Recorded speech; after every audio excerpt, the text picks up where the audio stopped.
Welcome back, guys, to how to build a blog with Laravel. This is part number 12, and this time we're learning about actually storing stuff to the database finally, and also part of that, which is to validate our information before we store it. So we got a lot of good stuff coming up. I'll see you soon.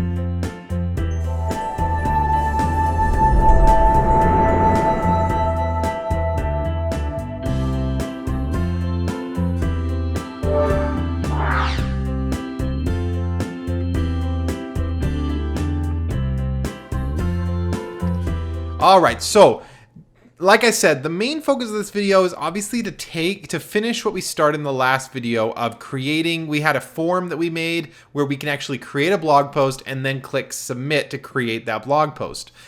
We obviously need that to be stored in a database so that it can be accessed every time someone comes to our blog to read. So that's kind of what we're focusing on right now. We created the form and now we're submitting it to the store action on our in our controller. Okay, and the point of this action is basically to save it into the database. So let's go ahead and open up our post controller and take a look at it. Okay, so if we go to app and then HTTP and then controllers, we should find our post controller. This should be nothing new for you guys. Obviously, we had worked on the create action last time, and now it's time to work on the store action. Now the store action is a little bit different because it's coming in as a post request, which, by the way, is why we see this request variable here, is because it's pulling in all the data from the request that might have been submitted with the form. We're going to take that data, we're going to process it, and then we're going to submit it to our database.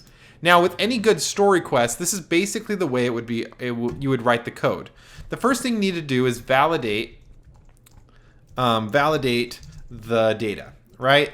And this is just because we don't know if someone put malicious code in the title or the body of our form. We don't know if maybe they left some information out. It was too long. Maybe we're requiring an email address and it's coming in as not an email address. There's a lot of reasons where we need to make sure the information is coming in as expected, and that's part of the validation process, is we validate it against certain rules to make sure it meets the criteria that we have. We might be looking for a URL, a date, an email address, and we need to make sure that the data coming in matches that criteria. That's what validation is all about. After we validate the data, we know it can go in the database. We know that it's what we are expecting. The next thing we want to do is actually successfully store it in the database. So we would store in the database. And then if that's successful, the third step would be to redirect someone usually to another page. We'll just say another page. Now, in this case, it would probably be either to the read function, to the show, and you would just show them the post that they just barely created. That would be one way to do it. Or you could also send them to the index that would show all of the posts. It all just depends on what you're looking for your application. Okay, so this is basically the outline of what we're going to be doing today, is finishing up this store request, which requires us to do these 3 steps. All right, let's just go ahead and take this one at a time and just start here at the top and get this store function completed. The first thing we need to do, obviously, is validate the data. So let's go ahead here and let's just talk really quick, because I had a little rant in our last video. If you didn't have a chance to watch that, obviously go back and watch it. I've got a link in the description for the previous video. That's where we worked on the create function, this create action up here, and part of that was creating the form. Obviously, I was very upset that they have taken form helpers out of Laravel in Laravel 5. And so that's very frustrating to see that happen as we start moving forward. However, one thing that I will say that's very positive to Laravel is that validation has improved greatly between Laravel 4 and Laravel 5. That's one of the features they focused a lot on, and I'd say it's really easy to work with now. It's actually one of the easiest ways to validate that I've seen out there. So it's super easy, and let me show you how it works. Now, if you remember back at the beginning, one of our first few videos, at the top of our controller, we talked about how every controller extends this base controller class. So it's just a controller class, and it's kind of the base controller. Well, part of that controller is the validation methods, and those are brought in to every single controller we make, and that makes it really easy to validate. So when we want to validate any data, anything coming in with a request, we can validate the data by just doing this and then validate.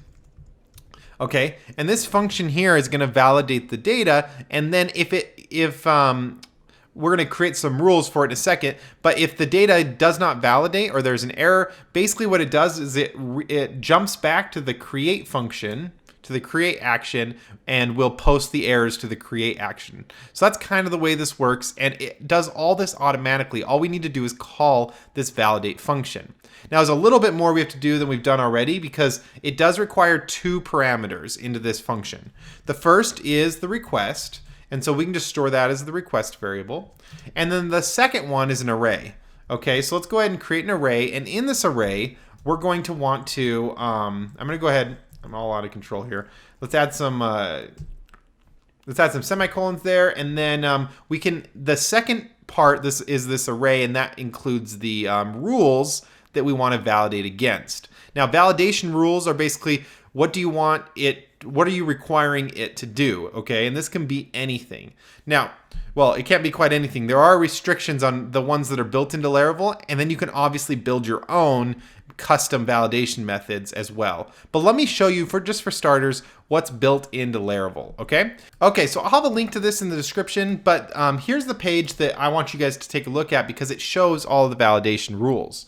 If you come down here to, under these Laravel documentation, if you come down here to available validation rules, it gives you a list of all the validation rules we have access to right here, right from the get-go, without doing any sort of setup. So just to give you a list of some of the most popular ones, we can do accepted, a validation rule for accepted, and this is really good if you have like terms of service and someone has to check a checkbox in order to submit a form. You can do accepted. Oops, sorry. If you click it, it tells you a little bit more about it.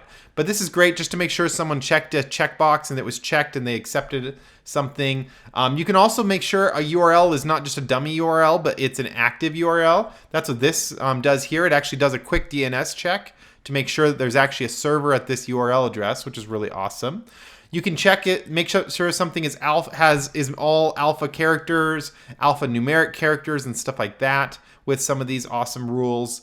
You can also make sure that with the after date or the before date down here, you can make sure that a date either happened in the past or is going to happen in the future. So there's a lot of stuff you can do here. You can make sure something is true or false. You can make sure something is an integer. You can make sure something is unique in the database. You can actually make sure, like, for example, an email address is not taken in the database. You can do all sorts of stuff like that. Make sure it's an email and things like that. We have all access to all of these right here. You can see this in the description, again, the link, and you can take a look at all of these for yourself.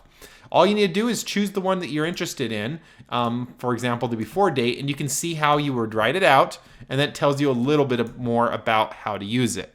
Okay? So now with what we're doing in our form, we only have 2 form fields. We have the title and we have the body. Now for the title, we just need it to be required. We're allowing spaces, so that's cool. They can have numbers, they can have symbols, anything like that in the title of our blog post. So we don't really need to restrict that. We just need to make sure it's required, or we're going to make sure that something is there, which would mean required. And then the other parameter is, if you remember when we created the database, we used a varchar column type, and it has a maximum character length of 255. So we're going to go ahead and put a maximum of 255 characters on there, just so that people aren't submitting something too large to fit into the database column. Now for the body, we don't have to do that restriction because we have a full text tag column type in there, but we do need to make sure that it's required because when we set up our database, if it's not, we set it up so that the column was required in the database. So if nothing gets submitted there, it's going to throw an error and not be able to create an entry. So we do need to make sure that that's required, and then the title's required, and the title also needs to have a maximum of 255 characters. So it's actually pretty easy for the validation as far as that's concerned. So the biggest one we're going to be using here is the required. I'm going to go ahead and click that. You can see that it tells you here, we're just going to write the word required, and I'll show you where to put that in a second. And it tells you exactly what it does here. The field under validation must be present, and a field is considered empty if any of the following are true. If the value is null, the value is an empty string, an empty array, or an empty object that you can count. And the value of an uploaded file, if you're doing a file upload thing, if there's no path in that uploaded file thing, then it will obviously be considered it'll come back false when we do required. Okay, so that's required. And then the other one we're going to use is max, and max here just allows us to make sure that that there's not too many characters in a string. So let's come back over to our code and take a look at it. So here what we need to do is we just need to set, it's an associative array that we're passing in. The first value just needs to be a name of the field that we're testing. So in this case, it's title, because that was the name of the field. So we can just type title. You remember when we created the form, I said make sure you match your database column name with the name and the text field and so forth. That's to make this process a lot easier. So we're going to say title, and then we're just going to say the title needs to be required, and also a maximum of 255. Now to add two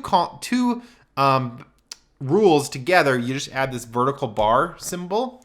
The vertical bar, which is above the return key or the enter key, you need to hold shift in order to do it. So you do the vertical bar, and then we're just going to do max, and then a colon and 255. Again, you can see all of this in the documentation, but this is how we would do it. You can stack as many of these on as you want, and it's going to start at the beginning of this string, and it's going to do the first rule first, and then the second one, and so forth. So it's pretty straightforward.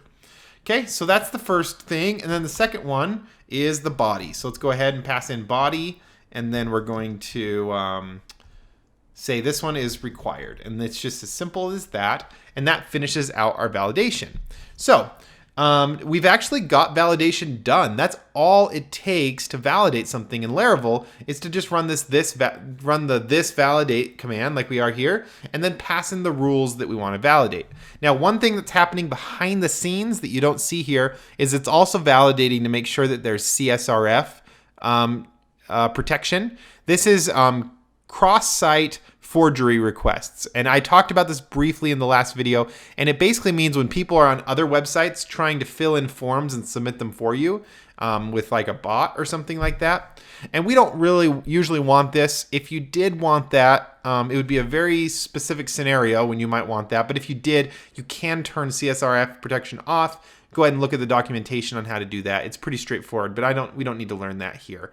And so the CSRF protection, when I mentioned in the last video that when we open a form, we're automatically creating a hidden field for the CSRF token.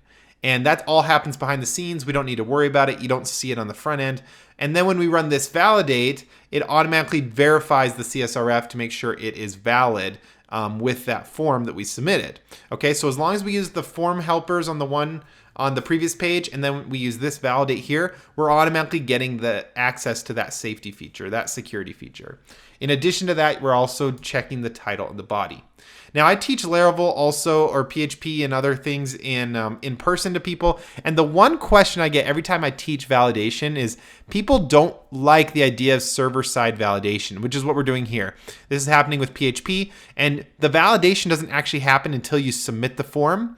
And then we're processing the form, and then we got to make we're actually going to redirect them if say it fails, the validation fails, we redirect them back again. People sometimes don't think that that's like a dirty way to do web development, and they always want to go, everyone always asks me, how do we do JavaScript validation? Because it's such a better experience. Okay, and I understand that. I totally agree that JavaScript validation is a much better experience for the user. It's a lot smoother. You can usually stop people and help them get the correct information without them having to actually submit the form, it's awesome in every way. I totally agree, except that you have to have server-side validation in any modern web application. And the reason for that is because we control the validation on the server side. A hacker or someone like that can't turn off our validation on the server side. And that's why it's really important we have validation every time we accept information in Laravel or in any web application. With JavaScript, we can actually turn off, like the client can actually turn off validation if he wants to. And that's one of the main reasons that we got to make sure that we don't solely rely on JavaScript validation. The JavaScript validation is really nice to have.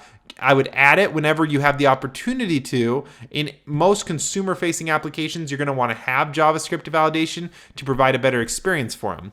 But we can't rely on it because it can be turned off by the the user, and we have no control over that. So we can't rely on the JavaScript. So it's really nice to have. Go ahead and create it because most of your users will benefit from it. But we still need to have it on the server side as well, just to make as like a security protocol. Now, if they've got JavaScript turned on, it should catch any of the problems on their end before it ever gets to us. So then everything should just smoothly go right through. But it's really important that you have server-side validation in any application to protect yourself and your database from malicious code being entered or incorrect values or something like that. And if we have it here in our controllers, we know it's running.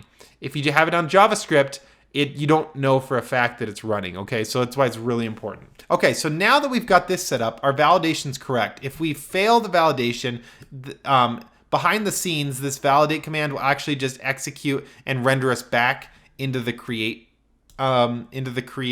action, and it does that behind the scenes. So as long as we write code underneath this validate command, we can know that it's only happening if the validation succeeds, okay? That's really weird for a lot of people to understand. It was weird for me at first when I went from Laravel 4 to Laravel 5, because in Laravel 4 we used to wrap everything in like if statements for our validation, but now we don't have to. It's automatic in here. That's one of the things I really like about Laravel 5 is the way the validation's handled. It's super easy. Okay, so everything under here, we can just assume that it's that the validation has succeeded. Now to store stuff in the database, it's actually really easy because we built this model and because Laravel gives us something called Eloquent. Now Eloquent is a way to work with the database without actually having to write SQL code. Now in the past, what we have to do is we used to have to write things like insert, a name into data, a title, name, things like this into database and stuff like that.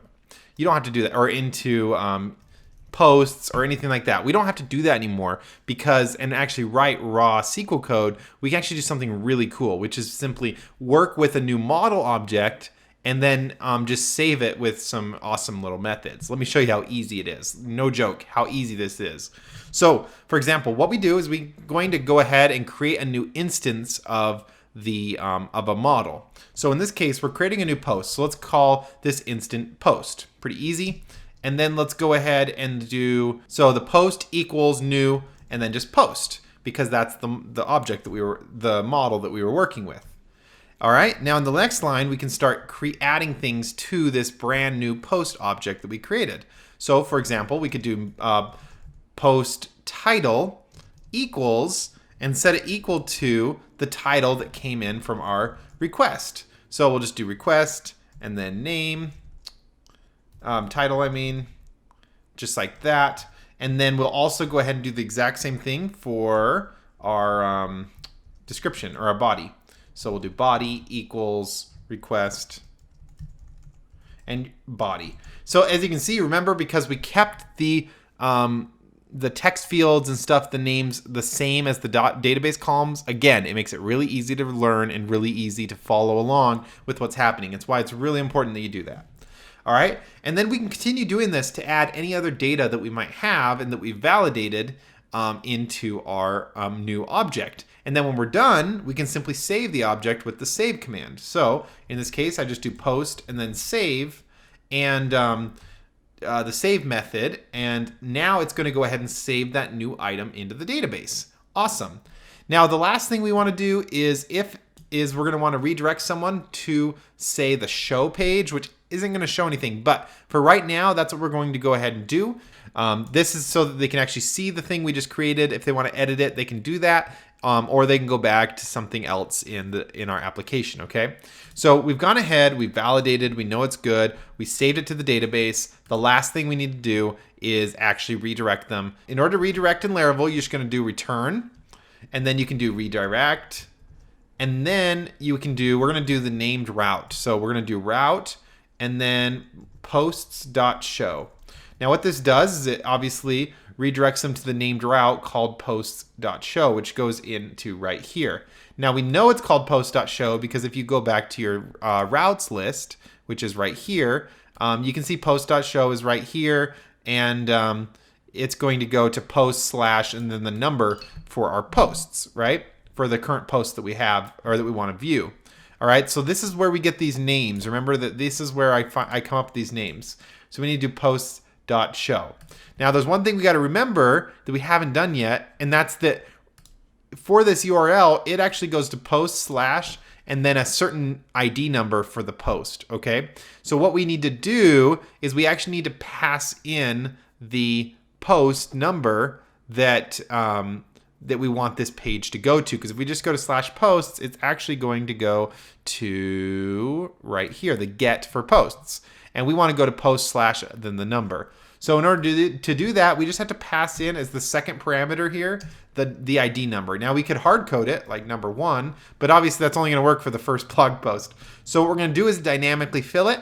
We're going to grab the ID from the post object, okay? So we're going to do post and then ID. And this will take this object here, which will just be saved. It should have a new ID number, and then we're going, or a primary ID, and then we're going to use that here to go to that page. All right. Make sure you add your semicolon. And then the last thing that I just remembered, and this is good before we actually tested the application, is that we're going to get an error when we run this because I call an object here post, or a class that doesn't exist. And the reason it doesn't exist is because we need to tell our controller about it, okay? By default, it doesn't load in every single model in our data or in our project, and that's to save on a lot of space. And so we need to explicitly tell it, just like we did up here with these requests and use controller, we need to tell it to use the post model, okay, since we're going to be accessing that. So what we can do is we can just come down here and do use, and then app. Make sure you do a / not a /. It's the one above the enter key. / and then post. Just like that, and then your semicolon. And now if we save that, we should be able to actually take advantage of our store method.